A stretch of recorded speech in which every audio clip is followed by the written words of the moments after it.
Welcome back to Mechanical Engineering Made Simple. Today, we're exploring the gap between your design and the reality of the shop floor. The biggest friction in manufacturing happens when a design is created in a vacuum. The engineer calculates for perfection, while the shop floor works within tight constraints.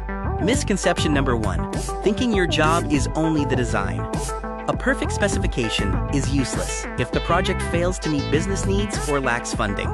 Finance isn't just for accountants. It is often the largest project cost. The shop floor answers to the whole life cost, not just the bill of materials. Finance dictates design. An overly complex, untested design raises your project's risk, potentially killing funding before a single part is even milled. Engineers often design for a single client.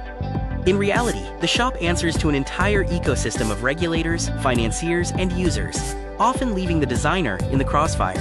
A real-world example is the Taurus disaster. By failing to lock in a clear scope early, the project was overwhelmed by competing stakeholder agendas, leading to cancellation.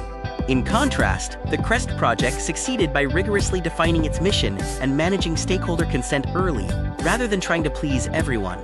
The fix is concurrent engineering. Integrate the shop, the supply chain, and the design team from day one to avoid expensive manufacturing mistakes. Engineering for reality means designing for the whole life cycle. Integrated logistics support ensures reliability is built in from the start. Remember, the shop floor runs on contracts, not just CAD files. A smart engineer understands how their specifications directly dictate supplier behavior. When facing contradictory demands, prioritize the project mission. Use digital tools to show stakeholders the real-world impacts of their requests. Involve the supply chain during the feasibility study. Successful projects lock in procurement and manufacturing strategies before freezing technical specifications. Finally, balance innovation with budget by mastering whole life cost math. You must prove long-term value to financiers, or cheap will always win. You have power over your calculations, but not over reality. Control what you can, respect what you can't. Thanks for watching.